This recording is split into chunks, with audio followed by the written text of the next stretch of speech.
jamais fatigué. Mais à 2 heures du matin, 3 heures, il vous tape une nuit pour faire des photos et tout ça. Et le lendemain matin, je lui dis, Bernice, il faut que tu sois au studio déjà à 7 heures. Et il est là, il finit à 5 heures.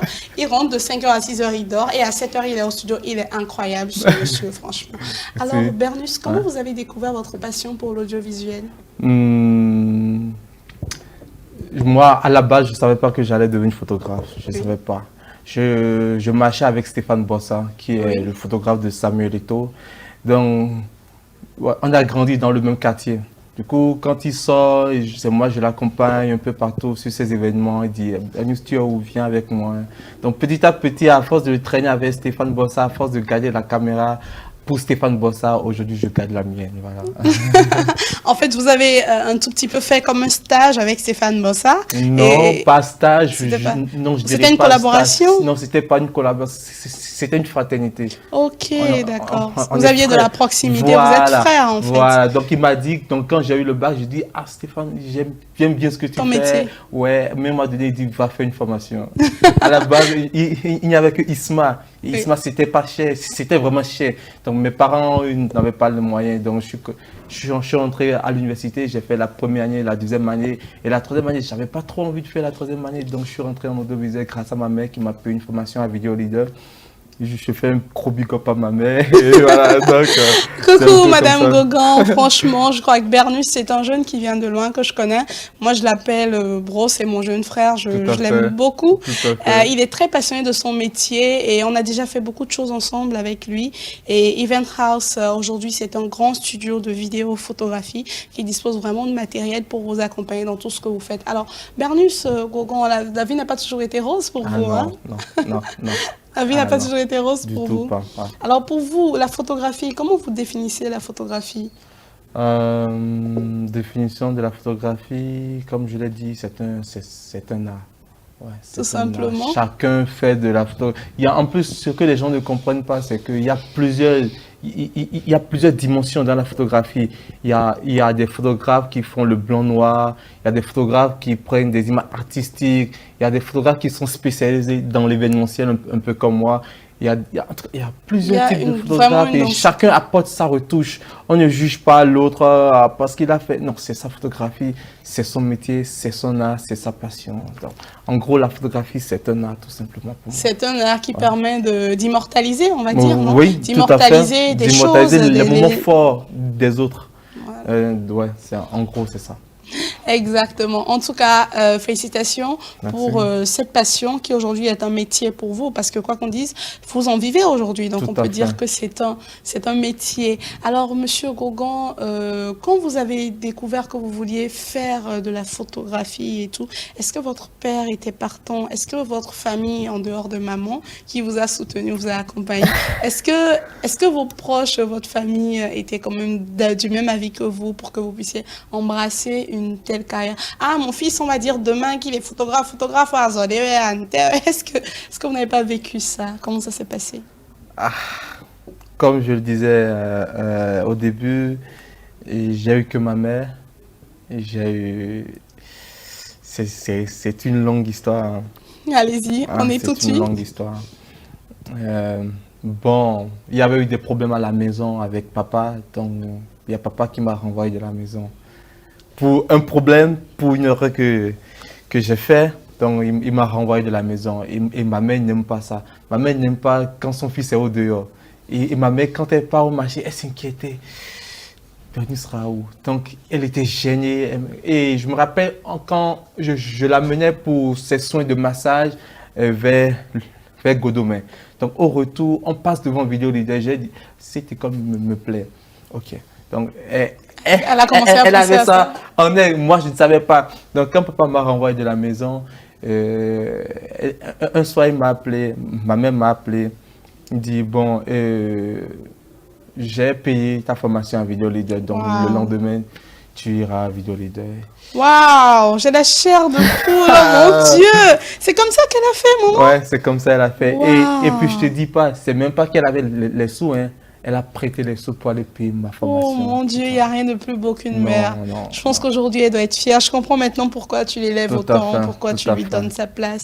En tout cas, franchement, merci à toutes ces mamans-là qui, comme la mère de Bernus, font toujours des choses pour leurs enfants, se sacrifient au quotidien, mettent des marchandises sur la tête, s'endettent pour que leurs enfants puissent aller loin. Et surtout, merci à ces enfants-là qui sont consciencieux, un peu comme vous, qui aujourd'hui ont compris qu'il fallait quand même ne pas décevoir ses parents qui ont fait des sacrifices pour vous. Alors, c'est comme ça que ça s'est passé. Ouais. Entre-temps, qu'est-ce que vous aviez fait? Papa vous a sorti de la maison. Je pose des questions ici, hein. C'est un détecteur de mensonges que j'ai, hein. C'est une chaise. Ouais. Alors, dites-nous, c'était quoi la boutade? En gros, je pense que j'ai vendu quelque chose qui n'avait pas une valeur aussi... Bon, j'ai vendu quelque chose. Je ne savais pas que papa avait des yeux sur ça. Donc, en fait... moi, je galérais un peu. Donc, moi, je me dis, mais je galère, mais j'ai besoin d'argent. Mais le truc tu as pris quelque chose dans la maison que tu as libéré. Ça n'intéressait plus à personne. Donc, je l'ai vendu. Et le soir, quand il est rentré, le lendemain, en même temps, il a remarqué que... Ça avait disparu. Ça avait disparu. Le petit là m'a fait un sale coup, viens ici. Ah, c'est ça nos parents, c'est ça l'Afrique, mais je crois qu'on les aime bien comme ça. Je pense que c'est leur façon de nous éduquer, de nous mettre sur le droit chemin. Et je pense que dans la vie, quand quelque chose ne se gâte pas, quand une porte ne se ferme pas, une autre porte ne s'ouvre pas. Il faut que quelque chose se gâte pour qu'autre chose puisse fleurir. Donc, en gros, j'en veux pas à mon père. Donc, si mon père ne m'avait pas renvoyé de la maison, ma mère n'allait pas agir. Donc, je pense que dans la vie, rien n'est au hasard. Le hasard n'existe pas. Le hasard n'existe pas. Alors, monsieur Gogon, vous avez travaillé sur beaucoup de photos déjà. Moi, je pense que là, on est en train de voir à l'écran quelques photos. Sinon, on verra à l'écran dans un instant quelques images sur lesquelles vous avez travaillé. Ouais. Et vous avez travaillé également sur des vidéos, n'est-ce pas? Oui, bien sûr. On a réalisé des clips aux artistes béninois et camerounais. Et aussi, on a fait beaucoup de choses. Wow. Alors, ce que moi je propose sur ce plateau de rencontres artistiques et culturelles, c'est qu'on aille au cœur de votre métier, qu'on aille vous voir à l'œuvre.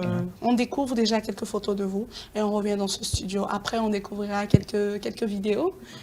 Donc, pour le moment, on va pour une compile de photos qu'on va découvrir de vous, de ces beaux visages que vous avez eu à mettre en valeur, dont le mien aussi. Hein? Donc, on y va, s'il vous plaît. Et on revient.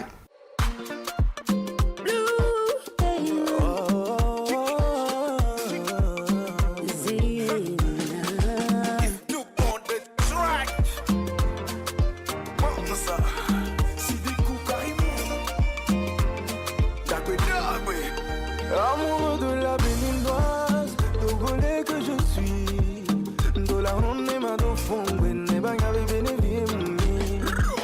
Né de papa béninois, et non ni en Europe, j'ai fait un petit tour bénévois. Bernus Gogon, pour lui, ce n'est pas qu'un métier, ce n'est pas qu'une passion de base, mais c'est tout pour lui, l'audiovisuel. C'est tout simplement tout T-O-U-T. Ça ne peut en être autrement pour lui, il n'y a pas de hasard. Et c'est lui que nous recevons aujourd'hui sur ce plateau de rencontres artistiques et culturelles. Les images que vous venez de voir ont été faites et entièrement traitées par lui. C'est son œuvre, c'est sa signature. Alors, donc, vous vous intéressez également à la vidéo, on en parlait tantôt. Ouais. Qu'est-ce qui vous a emmené à aller vers la vidéo? Parce qu'au départ, c'était juste de la photographie. Ouais. C'est vrai, j'ai fait une formation en réalisation. Oui. Ce qui m'a poussé à aller en vidéo, c'est à force de trouver des marchés photo-vidéo. Oui. Donc, quand je trouvais des marchés photo-vidéo, j'appelais mon prof à Vidéo Leader, je l'appelais, j'ai un marché, moi je fais la partie photo et toi tu fais la partie vidéo. Donc, c'est comme ça. Donc, en fin de compte, je partageais mon cachet, ce que je n'aimais pas trop. Ce que je n'aime pas partager son cachet. Donc, à force de le regarder faire, j'ai commencé par prendre là, j'ai pris la main et aujourd'hui, je te dis, j'ai une façon de faire avec une seule caméra. J'ai une façon, j'ai une méthode, j'ai ma technique de prendre à la fois des photos et des vidéos en même temps sans perdre les moments forts. Donc aujourd'hui, maintenant, je passe un événement en tant que photographe et vidéaste en même temps et j'enregistre photo, vidéo à la fois. Et quand le client voit son truc, en fait, tout est nickel. Tout est nickel. Donc c'est un peu ça. C'est un peu ça. C'est un peu ça. Il sait de quoi il parle, il est très précis dedans. Et une chose est sûre, dans la vie, il faut s'améliorer. C'est pas parce qu'hier, il ne savait pas le faire que demain, il ne saura pas. Donc, il a dit, le cachet est en train de m'échapper. Maintenant, il faut que j'arrête ça et que je me mette au travail. Et donc, il a travaillé. Alors, qu'est-ce qui vous fascine le plus dans les vidéos? Quels sont les types? Parce que vous avez fait des clips, vous avez fait des spots. Ouais. On a travaillé ensemble sur beaucoup de choses. Qu'est-ce qui vous fascine le plus Ce qui me fascine le dans plus, la vidéo? Je pense que c'est les documentaires et les mini et les émissions. Les émissions et les documentaires, ça me fascine beaucoup. Les émissions et les documentaires. Ouais. Et quelles sont les opportunités que votre métier, l'audiovisuel, vous a permis d'avoir en tant que... Parce que vous êtes à la fois cadreur, à la fois réalisateur, vous êtes directeur de Event House, qui a une structure d'audiovisuel. Alors, qu'est-ce qui vous marque le plus? Ce qui me marque le plus, c'est vrai, je comprends pas trop la question, mais est-ce que tu peux me reposer la question autrement? Je vais reposer la question simplement. Alors, vous êtes le directeur de Event House, donc à la base, vous êtes plus ou moins administratif. Ensuite, c'est vous qui faites le cadrage et la réalisation. Vous nous avez dit tantôt que vous aimiez le documentaire. Alors, qu'est-ce qui vous marque le plus dans ce parcours, dans cette carrière, dans ce métier? Ah ouais, je comprends. Qu'est-ce qui prend le plus d'ascendance par rapport à ce que vous faites? Ah, c'est vrai, c'est la photographie. Hein. C'est la photographie. Ouais, c'est la photographie. Hein. C'est la photographie, hein. Photographe for life, quoi. C'est vrai que j'ai beaucoup de projets côté réalisation de documentaires, connaître l'histoire des places publiques à Cotonou et dans les villes du Bénin, et aussi les sites touristiques. Justement, vous avez un projet en cours comme ça? Oui, j'ai un projet en cours qu'on va débuter la semaine prochaine avec toute l'équipe Event House. Donc on ira à la découverte des villes touristiques, des endroits forts, connaître l'histoire des places. De certaines places publiques et de Cotonou, celles qui sont connues comme celles qui sont inconnues du grand public. C'est un grand projet, hein, du courage à vous. Merci. Alors, votre métier vous a permis d'avoir quoi comme opportunité, de saisir quoi comme opportunité dans l'exercice de votre métier? Je pense que pour moi, la photographie, c'est une clé universelle qui m'a permis d'ouvrir plusieurs portes. Oui, grâce à la photographie, aujourd'hui, j'ai ma marque de vêtements qui est BG, que je porte même. Mais vous m'avez privé de porter ça. C'est pas possible. Non, la prochaine fois. Pour le prochain numéro, je vais faire un modèle que pour toi. Pour moi, super, génial. Génial. Parce que je suis unique, n'est-ce pas? Tout à fait. Voilà, il me flatte. Je vous taquine. Alors, donc, la photographie vous a ouvert plusieurs portes. Notamment celle de la conception de votre propre marque de vêtements aujourd'hui. Tout à fait. BG. Tout à fait. C'est BNG ou bien c'est BG tout simplement? C'est BG tout simplement. Bernice Kogan, quoi. Le B dans le G. Alors, votre ligne de vêtements, ici on en parlait. Ma ligne de vêtements... L'idée est venue comment? Moi, il faut avouer, j'aime pas aller mettre mon argent ailleurs. Je sais pas pourquoi. C'est un capitaliste, ce monsieur. Il est capitaliste. Ouais, à la base, j'aime trop m'habiller. Donc, quand je pars vers les prêt-à-porter, tu vois, le tissu, tout est cher. Et tu peux même voir, parce que le gars a mis beaucoup de choses dans sa boutique. Moi, en gros, j'aime pas aller mettre mon argent ailleurs. Du coup, je me dis, et si je créais ma propre marque, je vais m'habiller chez moi. Et si je vais mettre de l'argent, je mettrai l'argent chez moi en plus. Donc l'idée est venue de là, du fait que j'aime beaucoup m'habiller et du fait que j'aime aussi les tissus de qualité. Du coup, je pars au marché acheter les tissus.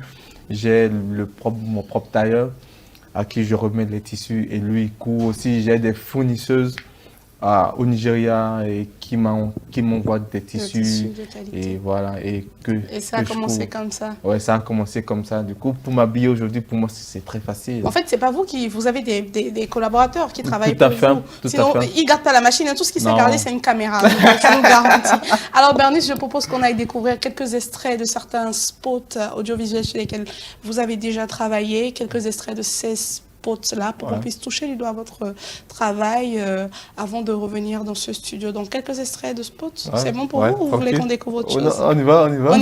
Alors, on y va, s'il vous plaît, à la régie. Merci. Yad, vous pouvez disposer. Madame Bollard. Comment vous allez? Ça va, merci. Il est très beau le chapeau. Merci. Alors... Attention, le minimum, c'est 1 mètre la distance sociale qu'il faut.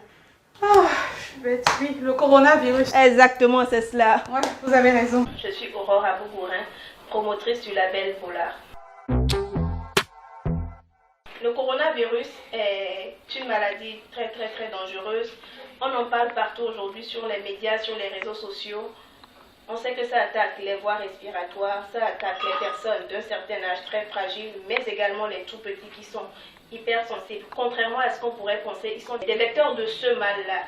Donc il est très important de sensibiliser également les enfants, de leur dire de faire très attention autour d'eux, parce que même si apparemment ils sont très forts, ils pourraient contaminer les personnes âgées autour d'eux, c'est-à-dire à la maison leur papa, leur maman, leurs grands-parents, leur mamie et papy.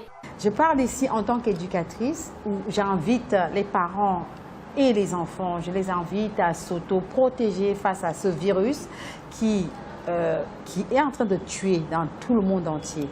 Munissons-nous de ce que nous avons en Afrique afin de pouvoir protéger non seulement nos enfants, nos vieux et nous-mêmes. Alors je t'invite à laver tes mains le plus souvent possible avec du savon, de l'eau, si possible avec un peu d'eau de javel dedans. Je t'invite également à utiliser du gel hydro. Nous sommes avec Monsieur Gogon Bernus de la marque B&G, marque de vêtements BG, et il est le directeur de Event House. Event House qui est une structure qui travaille dans l'audiovisuel, je peux le dire ainsi parce que c'est plus ou moins ma structure aussi. Event House, c'est lui, c'est moi, donc voilà, c'est une équipe. Ouais, tout à fait. Alors Bernus, dis-nous, tu es marié, tu es célibataire, tu as un cœur pris, tu as un cœur à prendre, tu es divorcé, non, je te souhaite pas le veuvage, non, pas, non. Alors dis-nous, quelle est ta situation matrimoniale? Ici on est sur track, hein, tu réponds à la question. Alors dis-nous, qui es-tu sentimentalement parlant? Est-ce que tu as, ta situation matrimoniale, c'est quoi? En tout cas, marié, non. J'ai pas de bague au doigt. Marié, non. Engagé? Engagé, pas vraiment. Alors, pas vraiment, ça veut dire que vous avez encore un peu de place. Hein. Ça veut dire que vous pouvez essayer, vous risquez d'ouvrir et de toucher le cœur. Là. Je pense que pour un homme qui a des rêves, qui est vraiment ambitieux, pour lui, ce n'est pas encore le moment de s'engager dans une relation. Parce que s'engager dans une relation, tu sais, c'est beaucoup de choses. Hein. Il faut être attentionné, il faut sacrifier du temps pour l'autre. Et moi, pour le moment, je ne pense qu'à sacrifier tout mon temps pour mon métier, pour mes projets. En gros, pour le moment, ce n'est pas quelque chose qui m'intéresse trop. Il est allé jusqu'à me dire que la caméra, c'est sa femme. Il me dit que la caméra est pour lui, ce que moi, mon métier est pour moi. Donc, il me dit, pourquoi veux-tu que je sois pressée de prendre une femme? Ça, c'est ce qui m'a confié en coulisses. Alors, Bernus, c'est encore à prendre. Quoique ce qu'il dit de clair dans sa phrase, si nous avons bien compris, c'est que lui, ce qui est sûr pour sa première femme, c'est son boulot, c'est l'audiovisuel, c'est son métier. La femme qui entre dans sa vie doit comprendre ça et pouvoir l'accompagner en ce sens. Donc, c'est un peu sa philosophie. Alors, Monsieur Gogon, comment ça se passe si on a besoin de vous sur des événements pour travailler? Vous travaillez sur quel type d'événements? Typiquement, concert, événementiel, rien d'autre? Non, je travaille sur tout. Oui. Surtout les mariages, les anniversaires, tout ce qui va avec le monde de l'audiovisuel, je suis là. Il suffit de vous appeler, quoi. Ouais. Alors, si on a besoin de suivre des formations également en audiovisuel, vous donnez des formations actuellement? Pour le moment, non. Pour le moment, mais c'est un projet, ça reste à venir, mais pour le moment, non. Il est un peu déçu. Non, il n'est pas prêt à donner une formation. Pour le moment, il est sur le terrain, il ramasse un peu d'argent d'abord. Tranquille, quoi. Alors, Bernus, si on parlait un peu de vos projets, vous avez des projets, vous avez des perspectives qui viennent? Ah oui, j'ai beaucoup de projets. Hein. Déjà, j'ai parlé de mon projet sur le Bénin où j'irai à la découverte des sites touristiques, des monuments. Donc, ça reste un peu le projet. Je ne veux pas que les gens voient mes projets. D'accord, donc on le garde en back-office. Alors, Monsieur Gogon, nous arrivons au terme de cette émission, malheureusement ou heureusement. Nous ne sommes pas pressés de vous quitter, mais voilà, nous y sommes. Alors, c'est le moment de porter un message à l'endroit de toute cette jeunesse béninoise qui nous regarde aujourd'hui, qui aspire à être comme vous. Vous regardez dans la caméra, vous donnez les numéros de téléphone pour vous joindre pour des événements et on va faire la conclusion. Pour me joindre, c'est très facile. Il suffit juste d'enregistrer le 61 32 35 53. Pour me joindre directement ou pour appeler Event House, c'est le 76 31 49 49. Vous êtes joignable sur WhatsApp également. Oui, tout à sur fait. Facebook, il faut taper juste Event House, EVENTHOUS. H-O-U-S-E. Event House, tout simplement. Vous tapez, vous verrez. Alors, Event House est une société d'audiovisuel. C'est également désormais une marque de vêtements à travers son directeur Bernusco Grand BG. Et nous l'avons reçu sur notre plateau. Il a un parcours assez intéressant. On va se quitter sur quelques œuvres de lui et on va se donner rendez-vous la semaine prochaine pour un autre numéro de Rencontre artistique et culturelle. Vous savez quoi faire pour passer sur l'émission, il suffit de nous écrire au 97 113 33 84 sur ETV, Rencontre artistique et culturelle. À bientôt. Aboubakar Sadiko. Hodlazo wato enomi. Autu nyilakande wato meni boy to ko tondo boy ni coronavirus. Eni nukun nyanyande bononku. Sonsi nyonsi yokpawu tonjoja. Kodo meho ati nyoko nole.